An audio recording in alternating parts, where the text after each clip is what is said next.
See this? Yupa AOC, man. This is strong. Next level shit right here. Just play the videos in 1.5 and it's all good.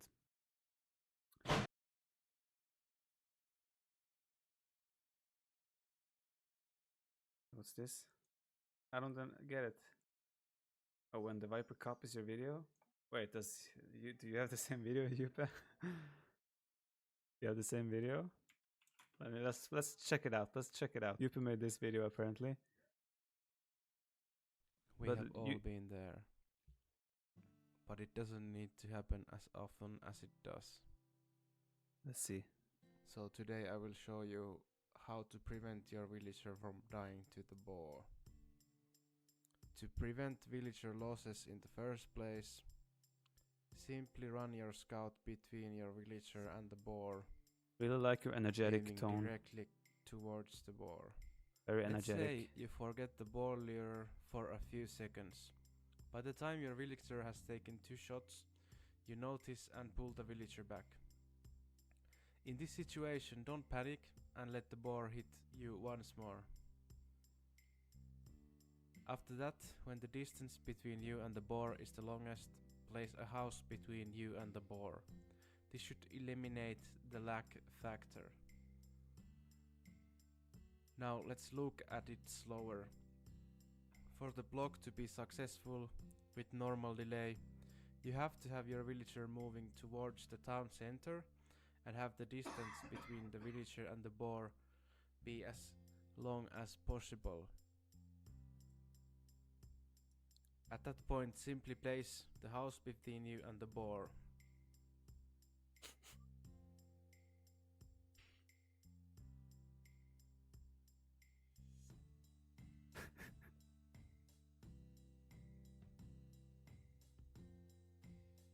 I'm sorry, Yupa, for stealing your video, man.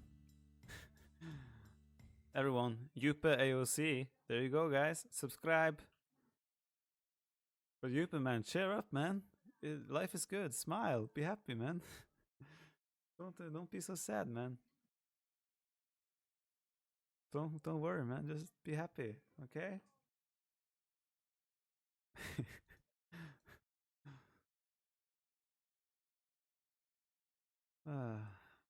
But Yupa, man, do you have, wait, let's see. Yupa, do you have more tutorials like this? Wait, how to beat 2K player with no experience. Let's see. Today I will show you how you can beat nearly any top deathmatch player with the surprise factor strategy. So a background story for this. This was a game in a tournament from last summer. My opponent is rated 2K in deathmatch on Woob for Team Islands. Yupa, you need to slow down, man. We can't keep up. Ships.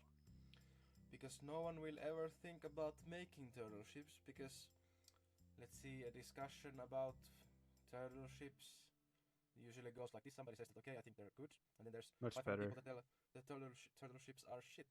So let's see what happens. Dude, your videos are amazing at 1.5. Remember, I have no experience in deathmatch. I had never played Team Islands before. Well, I have experience in deathmatch, but not in Team Islands, so this is completely new to me. I do this strategy first time. I had no experience, never practiced it. It's the first time I ever do this strategy. So let's see. My opponent has a better map, so his TC is much closer to the water, so he gets his docks up faster. As you can see, he's making fire ships, galleons, as you would think that you should make these.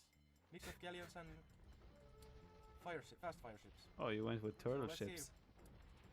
Okay, my first turtle ships are getting wrecked because they're alone against a big mass. You can see now I start to have a little more. And once the mass starts to come in for me, these things are really unstoppable. They're extremely expensive, but it doesn't matter in deathmatch because you have so much resource to begin with. Holy shit. And they're so tanky, so good. And look, by 5 minutes, the game is simply over. Oh, so this is amazing. People really don't think about making turtles. So this is a really good surprise strategy, but obviously it will only work once. But if it only needs to work once, then once is enough. Maybe in a tournament or just a one-rated game or something. But anyway, thanks for watching, and like, subscribe if you enjoyed the video. If you have any comments, comment below. and I will upload a follow-up video to that Britain under 14-minute fast castle about booming, how to choose strategy, and I will actually show you different strategies to go for from that build order. So I will upload that maybe Saturday or Sunday. So until that, thank you guys for watching, and I will see you on that build order. So I will upload that maybe Saturday or Sunday. So until that, thank you guys for watching, and I will see you. I mean, guys, check out. See this? Yupa AOC, man. This is strong. Next level shit right here. Just play the videos in 1.5 and it's all good. Here you go, Yupa. Advertised the shit out of you. Oh, that was great. That was great. 1 and 2 stable as Arabia Wow. Pocket. He's speaking much quicker This now is than hard he and used to. complicated topic, but I will try my best to explain it as simply as I can.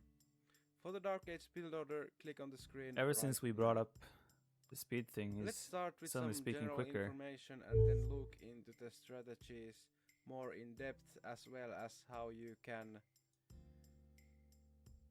vary them, how you can switch them up, what different things you can do with each strategy. So what are the general differences between 1 and 2 stable builds? Let's start with 1 Let's hear. stable, and let's always assume that the other one is doing the reverse strategy. The pros. You will outboom your enemy, and that will give you a chance on overpowering in military, mid and late castle age. Also, while you need to play defensive, it also helps you to focus more in booming. The cons, however, are that you will have almost no military presence early castle age, and if your flank One point, has a your bad flank map might or is die. already behind, Pretty straightforward. you'll probably get heavily damaged and fall behind. That, however, is something that you can turn around Even with your skill own flank with bad map advantage might later die. on. Very If you specific. need to micro adult, it will probably cost you in eco early castle age, however. So let's discuss 2 stables. I think the then. picks of the cons are So a little bit weird, obviously you will but, have more military presence early in the castle age, but it makes sense. but you will also need to damage your enemies. If you're unable to damage your enemies and you're against 1 stable, you basically just wasted all your resources or nothing, and now you will be behind economically pretty heavily, depending on how much you invested in knights with 2 stables. So let's look at a couple of recorded games and build orders I made and see what we can do with this. I think one important thing to mention with 2 stables versus 1 stable is that with 2 so stables, let's look into 1 stable first. you always have the Here opportunity we to have a help your clip ally of, better. Like the you max. have the option to add more knights quicker in case your ally is in trouble. That's one of the most valuable things about having 2 stables. Disarrate. Thanks a lot for the sub, mate. Welcome. Appreciate it. Playing a Turk pocket, and as his Turks, there's no real eco bonus except for the gold mining, which doesn't really help you when you're going 1 stable. So he actually went 28 pop to feudal age. That's helpful in many cases when you go 1 stable, as you're able to make maybe an extra knight. So you can see he puts down 2 TCs straight out. He queues 3 knights. Keeps making Saves are also farms very to important in keep how his you wood build up. count at 0, and he also did Bosa as soon as he got up. Now here's the thing, he probably planned. Norvares. Thanks a lot for using your Twitch Prime sub on me, mate. Welcome. Welcome to the family. Welcome to the VIPers. Appreciate it. Already that he will make 3 knights, and then he'll look into his resources if he could or not afford a 4th one. So now he has 3 going on. You can look at his resource. He has a little spare 250, and he's gonna make one more night, but you cannot make nights so that your resources are 0 at the time before you get TCs up, because you need to be able to run your TCs. Now actually Max made wheelbarrow, so that's also why he kept so much food, but you always need to keep extra food up. And now what are the important things is just focus on the booming and try to use the nights to best of your advantage.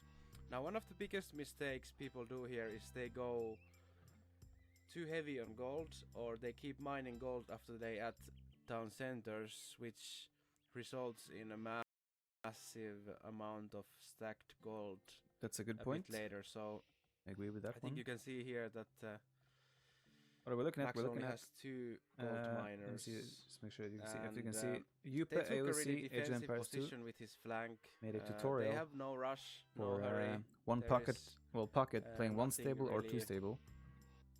So here I could quickly show you another one stable from the Max. This time he has to delay the second town center a bit because he made 2 spearmen.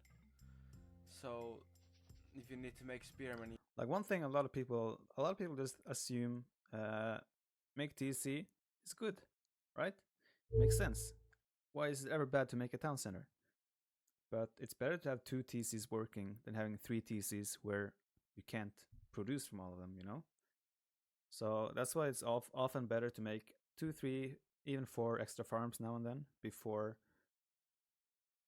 adding the third TC. Oh, I have the overlay is good. I'm looking at it in this. Let me show you. This is what I'm looking at. So it's just put into this overlay. So overlay is right. Just tuning in. Did you play the campaign yet?